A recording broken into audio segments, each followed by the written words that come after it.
Andhra Pradesh assembly సమావేశాలు నిన్నటితో ముగిశాయి. డిసెంబర్ 9 నుండి తెలంగాణ రాష్ట్ర అసెంబ్లీ సమావేశాలు మొదలు కానున్నాయి. ఈ నేపథ్యంలో ఈ రెండు అసెంబ్లీల పనితీరు, అంటే తెలంగాణ అసెంబ్లీ పనితీరు 1 ఇయర్గా, అట్లాగే 5 నెలలుగా 2 సార్లు సమావేశమైన ఆంధ్రప్రదేశ్ అసెంబ్లీ సమావేశాల పనితీరు ఎట్లా ఉందో మనం గమనిద్దాం. అందుకని దీనికి పేరు పెట్టింది ఏంటంటే గురువింద గింజలు, ఇట్లా గురు శిష్యులు అని పెట్టాను. ఎందుకంటే అనుకోకుండా ఉభయ తెలుగు రాష్ట్రాల్లో పరిణామాలు అధికారంలోకి రావడం, అధికారం నుంచి దిగిపోవడం అనేది చాలా గమ్మత్తుగా జరిగింది. ఆంధ్రప్రదేశ్లో ప్రతి 5 ఏళ్లకు ఒకసారి అధికార మార్పిడి జరిగింది ఆంధ్రప్రదేశ్ ఏర్పడిన తర్వాత.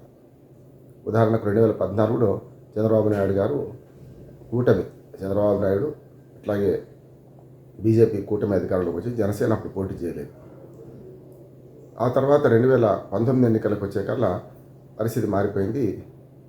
151 సీట్ల అప్రతిహత మెజార్టీతో మరి 175 సీట్లలో కేవలం 23 సీట్లు తెలుగుదేశానికి, 151 సీట్లు వైసీపీకి వచ్చి జగన్మోహన్ రెడ్డి గారు ముఖ్యమంత్రి అయ్యారు. అట్లా మళ్ళీ మాది బళ్ళు ఓడవుతాయన్నట్టు మళ్ళీ చంద్రబాబు నాయుడు గారు మొన్న 164 సీట్లు కూటమితో కలిపితో ఆయన ముఖ్యమంత్రి అయ్యారు. అంటే వరుసగా 5 ఏళ్లకు ఒకసారి అక్కడ ప్రభుత్వాన్ని మారుస్తున్నారు. 2020 మ్యాచ్ ఆడుతున్నారు. తెలంగాణకు వచ్చేకల్లా మొదటి 5 ఏళ్లలో ఓ రకంగా చెప్పాలంటే తక్కువ మెజార్టీ వచ్చిన ఫిరాయింపుల ద్వారా తీసుకొని కేసీఆర్ గారు ప్రభుత్వం నడిపించారు. ఆ తర్వాత రెండోసారి 88 సీట్ల అప్రతిహత మెజార్టీ వచ్చినా, అంటే 119 కదా తెలంగాణలో, అప్పుడు మళ్ళీ ఫిరాయింపులు పాల్పడి 103కు పెంచుకున్నారు దాన్ని. 2 సార్లు ఓపిక పట్టిన ప్రజలు అవినీతిని, అహంకారాన్ని ఓడించి కేసీఆర్ని గద్దెదించారు, రేవంత్ రెడ్డిని ఎక్కించారు. ఇది మనకు వరుసగా ఎన్నికల చరిత్ర. అసెంబ్లీల చరిత్రను చూసుకుంటే మొదటగా చంద్రబాబు నాయుడు ముఖ్యమంత్రిగా ఉన్నప్పుడు ఎదుటి పార్టీని కించపరచడం, వారి ఎమ్మెల్యేలను చేర్చుకోవడం, ఫిరాయింపుదారులను చేర్చుకోవడం, ఇవన్నీ జరిగినాయి. ఎందుకంటే 23 మంది వైసీపీ ఎమ్మెల్యేలను టీడీపీ చేర్చుకున్నారు. చివరికి దేవుడి స్క్రిప్ట్ అంటూ జగన్ ఎద్దేవా చేస్తూ ఆ 23 మంది మిగిలారు మీకు రెండోసారి ఎన్నికల్లో 2019లో అని ఎద్దేవా చేశారు. అసెంబ్లీ సాక్షిగా ఎదుటి ప్రతిపక్షాన్ని కించపరచడం, ప్రతిపక్ష నాయకులను కించపరచడం ఆనాడించే మొదలైంది.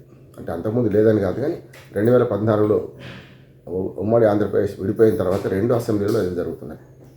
అట్లా అసెంబ్లీ సాక్షిగా జగన్మోహన్ రెడ్డిని ఆహ్వానించడం, జగన్మోహన్ రెడ్డిని కించపరచడం చేసిన సంగతి చూసుకొని నేను అసెంబ్లీకి రాను పొమ్మని బహిష్కరించారు. ఆ తర్వాత 2019 తర్వాత పరిస్థితులు తారుమారైనాయి.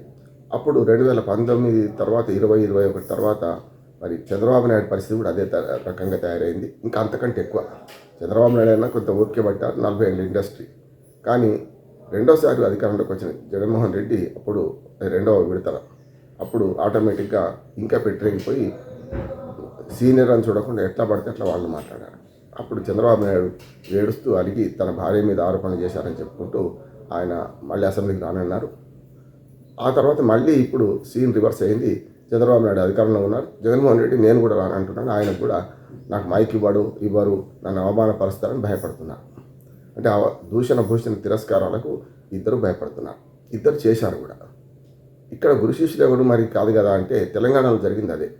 2014 నుంచి 23 వరకు పెద్ద ఎత్తున ప్రతిపక్షాలను కించపరుస్తూ ప్రతిపక్షాల సన్నాసులు అని రండలని చెప్పి అసెంబ్లీ సాక్షిగా చాలాసార్లు కేసీఆర్ మాట్లాడారు. ఇప్పుడు తన మాటే తనకు అడ్డం వస్తుంది. ఇంకా రేవంత్ రెడ్డి అక్కడ చంద్రబాబు నాయుడుకి ఎట్టడం, ఇక్కడ రేవంత్ రెడ్డి ఒక యువకుడు తాను ఏది వస్తే అది మాట్లాడుతున్నాడు, డిఫెన్స్ బదులు అఫెన్సివ్ పోతున్నారు. ఇవన్నీ చూసిన కేసీఆర్ ఒకే ఒక్కసారి అసెంబ్లీ నడుస్తుండగా కాదు, నడవకుండా ఉన్నప్పుడే వచ్చి సంతకం పెట్టి ఎమ్మెల్యేగా ప్రమాణ స్వీకారం చేసి వెళ్ళిపోయారు. ఆ తర్వాత ఇంతవరకు రాలేదు. ఈ సంవత్సరంగా ఆల్మోస్ట్ ఇంకొక 15 రోజులు సంవత్సరం అయిపోతుంది. ఈ దశలో కేసీఆర్ గారు కూడా అసెంబ్లీ సాక్షిగా నన్ను రేవంత్ రెడ్డి పరుస్తారా అనుకుంటున్నారు. అసెంబ్లీలో చర్చలు జరగాల్సింది ప్రతిపక్షాల మీద దుమ్మెత్తిపోస్తూ, ప్రతిపక్షాలు అంతకుముందు అధికారంలో ఉన్నప్పుడు ఏం చేశారని దుమ్మెత్తిపోస్తూ సాగుతున్న ఈ అసెంబ్లీ చర్చల్లో 4 నాయకులు భయపడడానికి కారణం ఏంటంటే, ఒకటి చంద్రబాబు నాయుడుకు రేవంత్ రెడ్డి శిష్యుడని అంటే చంద్రబాబు నాయుడు రేవంత్ రెడ్డి గురు శిష్యులు అయితే, ఇటు కేసీఆర్ జగన్మోహన్ రెడ్డి గురు శిష్యుల సంబంధం. ఎందుకంటే మా జగన్మోహన్ రెడ్డి గెలిచిన కొత్తలో మరి తెలంగాణ ప్రగతి భవన్లో పిలిచి ఆయనకు సాదర స్వాగతం పలికి కుటుంబంతో సహా భోజనం పెట్టి మంచి సంబంధాలు, నేను దాన్ని కాదనను, అది ఎద్దేవా చేయడం లేదు, మంచి సంబంధాలు చేయాల్సింది అంటాం. రెండు రాష్ట్రాల ముఖ్యమంత్రులు ఉమ్మడి ఆంధ్రప్రదేశ్లో కలిసిన రాష్ట్రంగా ఉన్నప్పుడు సంబంధించిన విడిపోయిన తర్వాత ముఖ్యమంత్రులు వాళ్ళు కలవాల్సింది, మంచి విషయం మాట్లాడుకోవాల్సింది. కానీ ప్రజలు ప్రతిపక్షాలు చాలా పెద్ద ఎత్తున దీన్ని రాజకీయం చేసినాయి. నిజంగా అప్పుడే కనుక చంద్రబాబు నాయుడు ముఖ్యమంత్రి ఉన్నప్పుడే కేసీఆర్ గారు మన చంద్రబాబు నాయుడు గురు శిష్యులు రకంగా చెప్పాలంటే, చంద్రబాబు నాయుడు గారు మంత్రివర్గంలో కేసీఆర్ గారు ఉన్నారు కనుక ఇవన్నీ చూసుకుంటే ఏంటంటే వాళ్ళిద్దరు సఖ్యత గురించి గొడవ జరిగింది. సరే, వైరం రాజకీయ వైరం కాదు, పెద్ద వ్యక్తిగత వైరంగా మారింది. నేను ఆయనని కాదు, నేను సహచరుడినే, నేను ఆయన శిష్యుడు గురువు ఎందుకు అవుతారని కేసీఆర్ గారు కూడా అన్నారు.